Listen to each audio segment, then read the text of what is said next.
Clear Rivers was born on September 5th, 1982. During her delivery, her real mother passed away due to childbirth complications, so she mostly grew up with her father. He would take her on trips to his waterfront cabin, teaching her to fish and do other outdoor activities. Her father did remarry at some point, and Clear came to love her stepmother. When she was 6 or 7, she would worry and worry about her parents dying, so much so that it would keep her lying awake at night. In 1992, when Clear was just 10 years old, her worst fears came true, when her dad stepped into a 7-Eleven and an armed robber told him, "Don't turn around." For whatever reason, he did turn around. And that would be the last thing he ever did. To learn what happened to Clear in between Final Destinations 1 and 2, and the details added to her backstory in the novelization, stick around to the end of this video.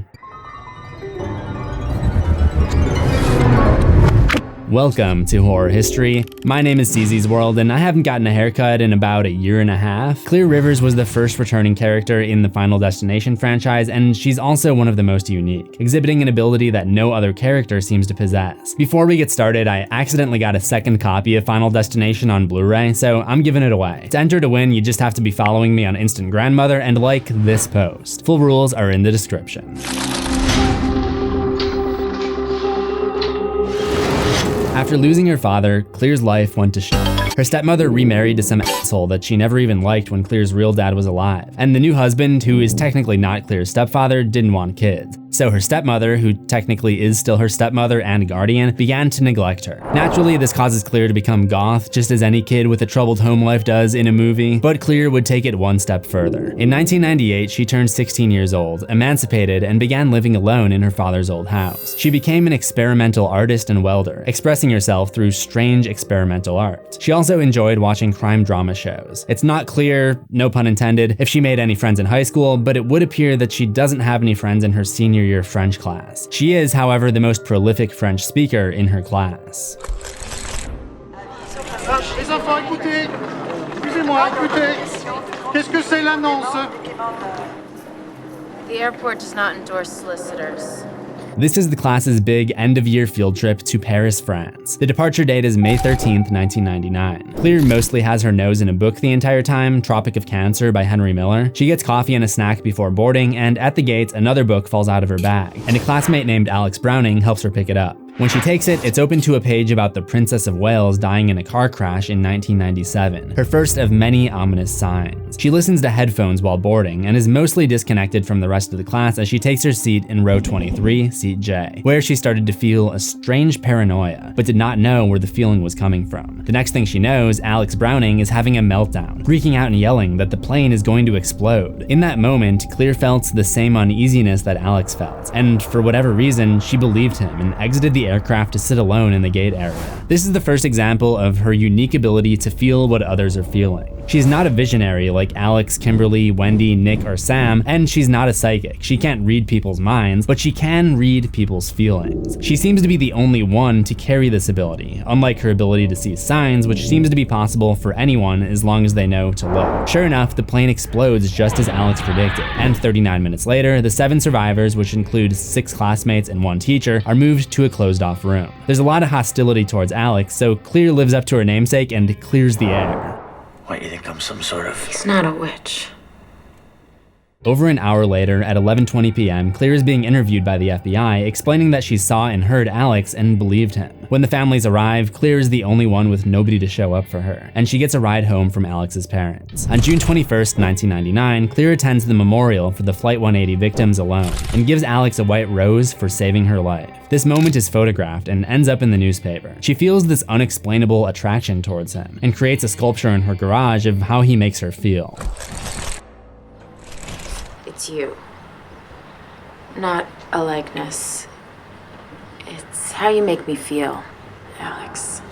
On the night of Todd Wagner's death, Clear feels a similar feeling to the one she felt on the plane and goes to the Wagner's house, which is soon surrounded by official vehicles after an apparent self-immolation. She hides out near the house and tries to warn Alex to get out after he shows up, because him being there makes him look sus in the eyes of the FBI. Alex shows up at her house the next day, wondering why she was there, and she explains her sculpture to him. Sculpture doesn't even know what or why it is. It's reluctant to take form.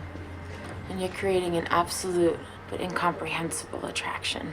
She suggests that they go to see Todd's corpse to possibly better understand the way they're feeling about all of the recent events. I wish just once that a girl would take me to the morgue to see my best friend's corpse on a first date. Gives me a rush. She's got the right idea. They sneak in through the roof. When they find Todd, they're startled by a chemical-induced spasm in his arm, then caught off guard by the coroner. Claire notices the marks on Todd's neck, suggesting that he had pulled on the wire and it was not a suicide. The coroner explains that death has a new design for them, but Claire isn't convinced. They go the next day to get coffee. Sorry, Claire, the second date was not as inspired as the first. Claire thinks that the death omens theory isn't real, claiming you can find signs anywhere if you believe in them. She still believes Todd killed himself, but that belief would be shaken not long after when either coincidence or fate brings together all the remaining Flight 180 survivors.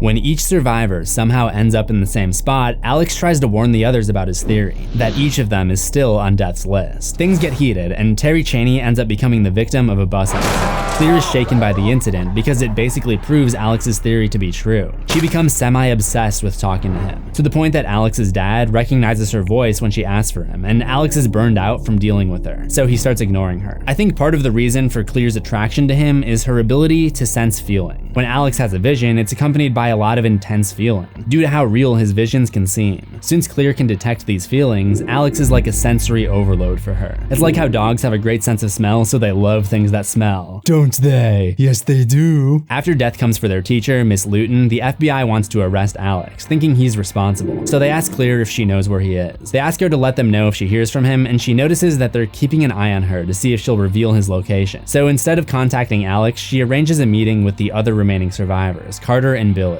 She has Carter drive her to where she thinks Alex is. It's left up to the audience to speculate exactly how she knew his location if he wasn't talking to her at the time, and I theorized that she was able to detect his intense feelings. Like she could essentially use her own sense of feeling as a sort of dowsing device. When she's sure that they're not being watched, she gets out and goes across the tree line to the beach, where she finds him. He ponders about a world where the Flight 180 victims are safe, and she tells him about her father's death, wishing there was a world where he was safe. They get into Carter's car, with Claire planning to take Alex to her father's cabin to hide out, but Carter loses it after finding out that his death is essentially inevitable. This causes him to become semi-suicidal, thinking that he'd rather go out on his own free will. Claire tells him she wants him to stop the car, so he sarcastically obeys and parks on a railroad crossing with an oncoming train and refuses to get out. The rest of them have to flee the car and beg Carter not to end his own life. And when they're able to convince him, the car stalls, and Carter finds himself locked in the vehicle. Alex is narrowly able to pull him to safety, and after doing so, Claire realizes how close she was to losing him and collapses into his arms. As the train goes by, it propels a piece of scrap metal that takes out Billy, and in the hysteria, Claire is the only one to find a little moment of sanity and warns Alex that the police are going to show up, and tells him to hide out at her dad's cabin ASAP.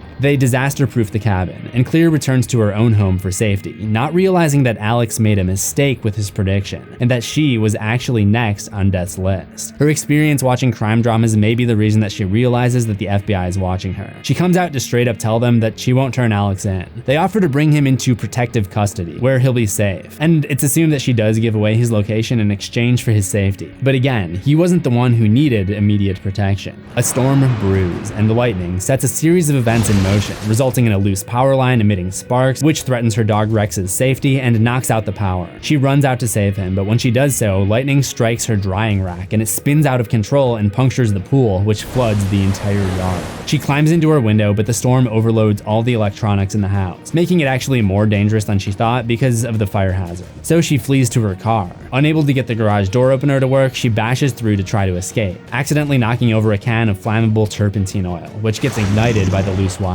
This is when Alex arrives and tries to save her, but inadvertently knocks open a gas cylinder which rockets its way under the car. Realizing the car is going to explode, he decides to sacrifice himself, so that death can theoretically skip Claire. But not wanting to lose yet another person that she cares for, she begs him not to do it. Alex grabs the power line and gives her time to get out of the car before the explosion. The jolt of electricity sends him flying into the garage, and Claire goes to him immediately, and the FBI shows up shortly after. An ambulance is already on the way, so they're able to save Alex. In the months that follow, Alex and Clear get into a relationship and become friends with the other survivor, Carter. Once they're convinced that it's over, they all plan a trip to France together as a symbolic moving on from the horror that was Flight 180. In December 1999, the three of them arrive in Paris. One night they go out to get drinks at a cafe between Place des Vosges and Saint-Germain-des-Prés. Clear has her first legal drink, a glass of red wine, having just turned 18 a few months ago and being in France where the required age is 3 years younger than in her home country. Carter tells them,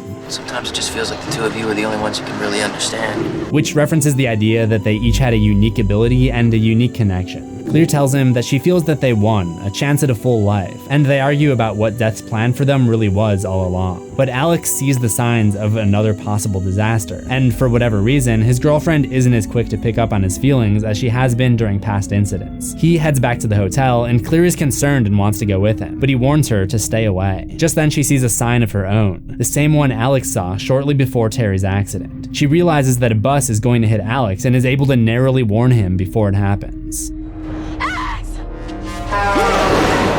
But the bus crashes and sets in motion a chain of events, where a dislodged sign swings in to take his life. Carter dives and saves him, but in doing so, Alex is skipped, and the order resets, now putting Carter on Death's target, and he becomes the victim of Newton's first law. So who's next?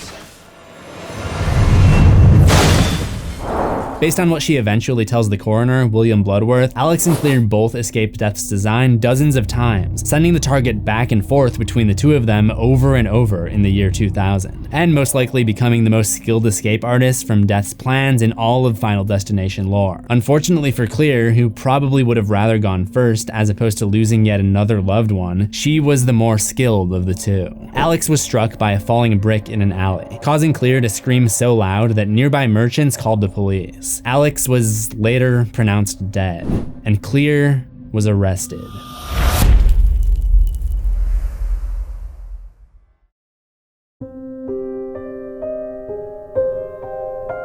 Clear was then taken into custody, likely on suspicion that she was the murderer, given that she wasn't friends with any of the Flight 180 victims before the accident, but was present at the scene of each subsequent death, with the exception of the teacher, Miss Luton, who passed away in a more private setting.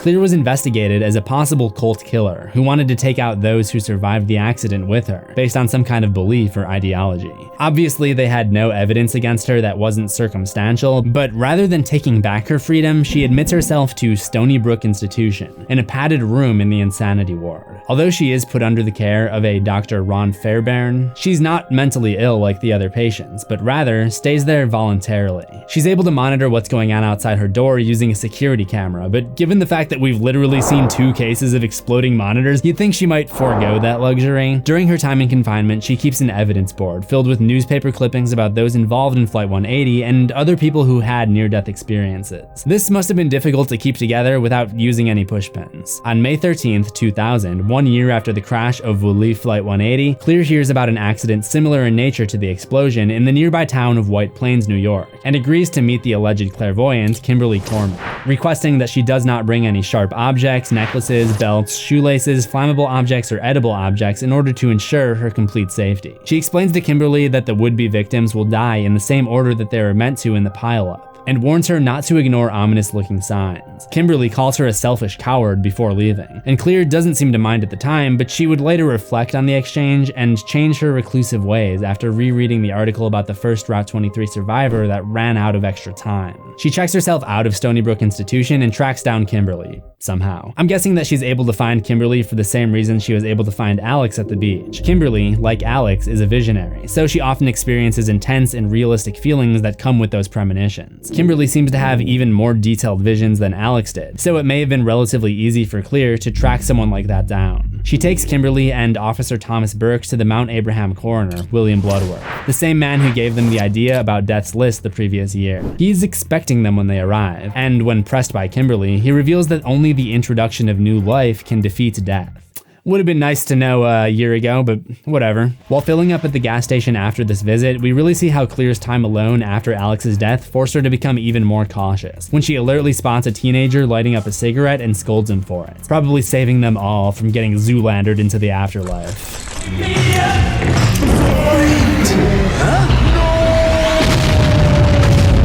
Kimberly has another vision, but Clear is distracted by a number of possible disaster-triggering moments. She's become so paranoid about the domino events that could lead to their deaths that she essentially becomes the ultimate defense for Death's plan. She's always thinking 2 or 3 steps of what's going on in the present. Kimberly describes her vision, so Clear ends up learning that there was a pregnant woman who survived the Route 23 pileup thanks to Kimberly's intervention. Clear theorizes that according to what Mr. Bloodworth told them, if this baby is born, it'll screw up Death's list and force everyone to get a new expiration date. With the help of Burke, the police officer who was there on the day of the crash, they're able to find the name and vehicle information of the pregnant woman, Isabella Hudson.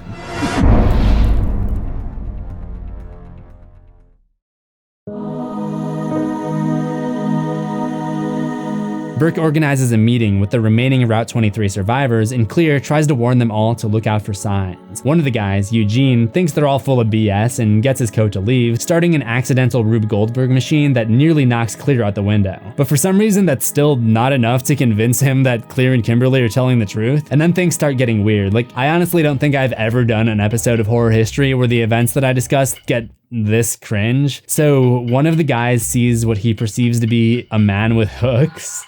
Sorry, I can't take this seriously. So Clear runs downstairs to tell Eugene and another survivor, Nora, but it's no good and Nora gets decapitated by the elevator. Clear comes back upstairs to catch the tail end of an incident where Eugene stole Burke's gun and tried to blow his brains out, but got 6 duds in a row, which Clear chalks up to it simply not being his turn to die. Do not try this at home, if you're subscribed to me. They all go to find the pregnant woman, Isabella, and each of the Route 23 escapees share a story about how they had cheated Death once before. One woman, Kat, tells a story that is of particular interest to Clear.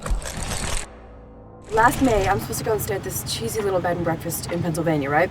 So anyhow, there's this major gas leak that no one knows about, and all the guests suffocated during the night. So what happened? I don't know, I never made it. The bus I was on splattered some girl all over the road. She's of course talking about the bus that hit Terry, which Clear was there to witness. It turns out that all of the Route 23 survivors escaped their first near-death experience because Death had to change his plans in order to first take out the Flight 180 survivors. In other words, the pileup on Route 23 was actually just Death trying to clean up those lives that were extended indirectly after Alex Browning saved 7 people from Flight 180 with his vision. So Clear's fate is very much linked to everyone in that car. Just after Clear figures this out, their tire blows out, veering them off the road and badly injuring Eugene. When the ambulance shows up, she's bossing the paramedics around, telling them to all be careful of these ridiculous scenarios that she's anticipated. She tries to go along in the ambulance, but they don't let her. So Burke makes some calls to find out that Isabella is at a nearby hospital prepping for delivery. A couple more less important characters die, but more importantly, some farmer gives Clear and Kimberly his truck to go to the hospital in. We have to get to the hospital now! Well, take my truck. The keys are in it. He's a simp.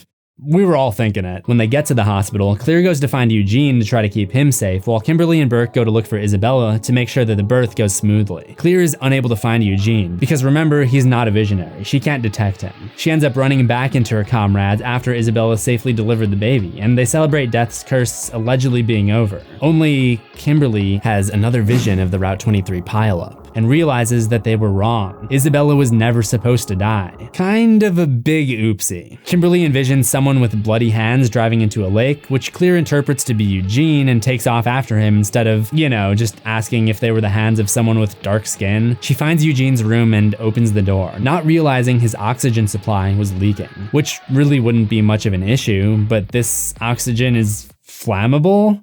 It's flammable oxygen. So that means when you unplug the outlet, which happens, it apparently explodes. Like the whole room explodes. I don't know, Death was getting desperate, like an umpire in an extra innings game. So Clear Rivers turns into Clear, well done meatloaf. In Jurassic Park, life finds a way, but in Final Destination, Death finds a way. So on May 15th, 2000, he would finish what he started 1 year and 2 days before by cooking the last survivor that made it off of Volée Flight 180. Clear Rivers was no more. There's an interesting symmetry to her story, with her real mother dying in childbirth and Clear also passing away after a baby delivery. But it's possible that Clear was ready to go. She had experienced 11 people die firsthand, and considering that she can experience the feelings of others, that's an unimaginable amount of pain to go through. And at that point in her life, there was really nobody else left for her to go to. Click the video on the left for even more analysis on the Final Destination series, and if you love horror, remember to subscribe to CZsWorld for new horrors every week. Ring the death bell and turn on all notifications. I will see you in the next one, assuming we both survive. If you want to beat death, use a face mask and social distancing.